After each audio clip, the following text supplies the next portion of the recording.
AssalamuAlaikum. Hello kids, how are you today? Are you enjoying our videos? I know you are. I hope you are learning a lot from our videos as well. Inshallah, today I am going to tell you the story about Zam Zam and a few others. Now, listen carefully. In the last episode, we saw that Prophet Ibrahim alayhi salam left his wife and son in the middle of a desert. The Prophet did so as commanded by God. The place where he had left them was called Al-Marwa, and it was so barren that there was no vegetation and no water anywhere in sight. In a few hours, the food and water that Hagar radiallahu anha had in reserve got over. The baby soon got thirsty and started to cry. She ran to a hill close by called Al-Marwa, hoping to find somebody. She stood there and looked around, but she saw no one. Then she ran to the next mountain called Al-Safa, hoping to find someone from there. But she couldn't find anyone from there either. Then she ran back to the top of Al-Marwa, then again to Al-Safa. She kept running between these mountains 7 times. By the time she climbed Al-Marwa for the last time, she was very tired. It was then that she heard a voice. She kept quiet and waited to hear the voice again.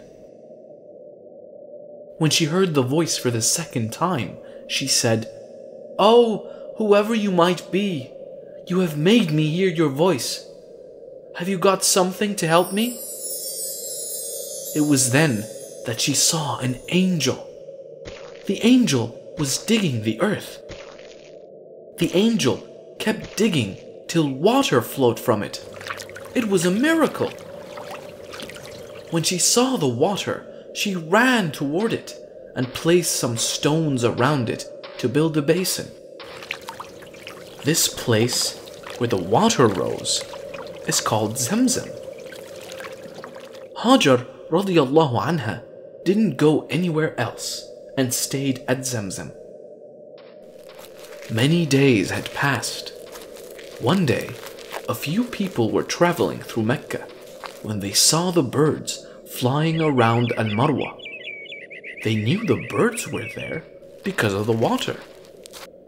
The men were surprised to find a woman there. She was holding a baby too. "Shall we stay here and use this water, please?" they asked her. Hajar agreed, and they drank water from the Zam Zam. Many others arrived at Al-Marwa, and some of them eventually settled down there. In a few years, the whole valley came alive, with people from different cities living there now. Hajar and her child were not alone any longer. In the meantime, Ismail alayhi salam grew up. He learned Arabic from the travelers. People loved and respected him for his qualities. He kept thinking about his father and knew that his father will come back someday. Ismail then married a local woman and lived his life in peace. Prophet Ibrahim alayhi salam was missing his son very badly now. It had been years since he saw Ismail. One day, he decided to go to Mecca to meet his wife and son. He traveled for many days and finally arrived at Al-Marwa. The Prophet was quite surprised when he saw all the activity at Al-Marwa. Last time he was here, there was not even a single soul living on this mountain. He knew it was all because of God and thanked him. But by the time he arrived, it was very late. people told him that Hagar had died some time ago. The Prophet was very sad to hear this. And then the local people told the Prophet that his son Ismail was still alive. The Prophet was very happy to hear this. When Ismail heard the news that his father was back in town, he ran toward him. He could not believe his eyes. He was waiting to see him for so long. He hugged his father and he started crying. It was a happy time for both father and son. But the happiness didn't last for long. One day, God decided to test Ibrahim. One night, when the Prophet was sleeping, he saw a dream. In his dream, the Prophet saw himself killing his son as a sacrifice.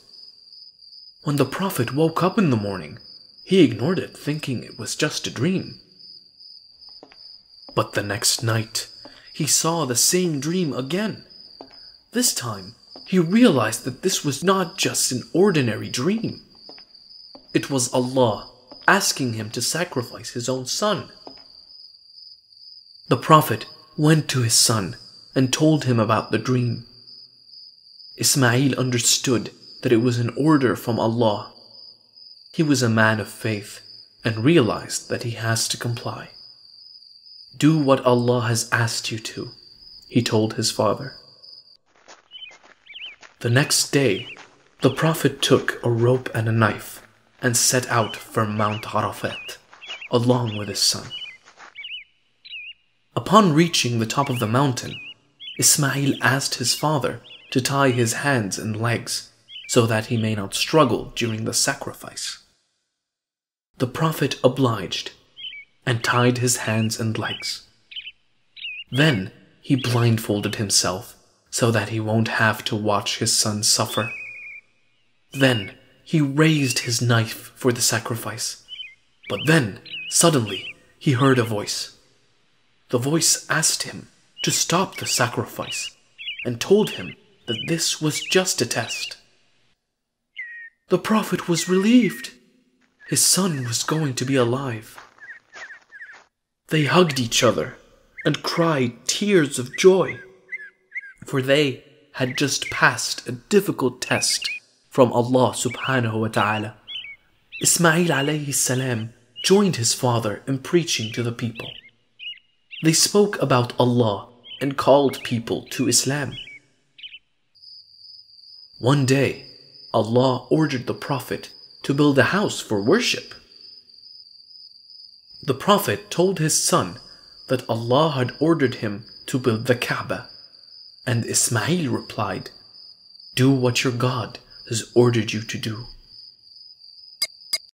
They soon started building the foundation of the Kaaba. Ismail alayhi salam helped by carrying the stones, while Prophet Ibrahim alayhi salam built the house. When the walls got tall, Ibrahim alayhi salam could not reach the top. So, Ismail alayhi salam brought a large stone for the Prophet to stand on. This stone was called Maqam Ibrahim and can still be seen today. The foundation was soon completed, but there was a gap left in the corner. Ibrahim alayhi salam asked his son to find a stone to fill in the corner. "I feel tired," he said to his father. But when the old Prophet insisted, Ismail went searching for a stone. When he left, Ibrahim sat there waiting for the stone. But then a miracle happened. An angel flew down from heaven carrying a stone. The angel told him that this stone was brought to earth by Adam alayhi salam from paradise. The stone was originally white, but because of the sins committed by the people on earth, its color gradually turned into black. Ismail returned after some time, and when he saw the stone, he was surprised and asked his father where it came from. It was brought by someone who never gets tired, replied Ibrahim. They had finally finished building the Kaaba. They prayed to Allah subhanahu wa ta'ala to accept their work. Allah was very happy with the Prophet and his son for spreading his message, and proclaimed the pilgrimage among men. They will come to thee on foot and on every kind of camel, lean an account of journeys through deep and distant mountain highways. Many years had passed. The Prophet had grown old by now. One day, he was sitting outside his house and saw 3 men coming towards his house. The 3 men were actually angels sent by Allah subhanahu wa ta'ala. The Prophet welcomed them inside to have food. The strangers went in and sat down for food. The Prophet served them a roasted calf, but the strangers did not touch the food at all. The Prophet started to fear.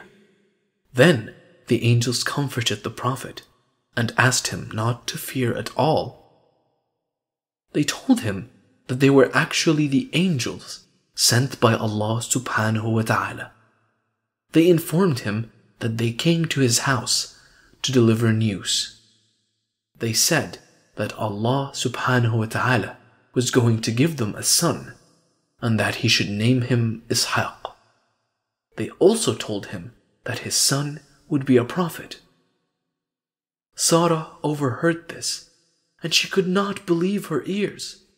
She was so old now, and how could she have a child at this age, she thought. Then the angels said that all things are possible with Allah subhanahu wa ta'ala. And it was true. Soon, Sarah got pregnant and gave birth to a child. The Prophet named him Ishaq, just as the angels told him. Prophet Ibrahim alayhi salam lived for 170 years. He lived a life full of trials, but he had a strong faith in Allah subhanahu wa ta'ala. In the next episode, I will tell you the story of Prophet Lut alayhi salam, the nephew of Prophet Ibrahim alayhi salam. Keep watching our channel. If you liked the video, don't forget to click that subscribe button and stay updated on all our videos. Please tell your friends about the channel as well. That's all for today. Goodbye.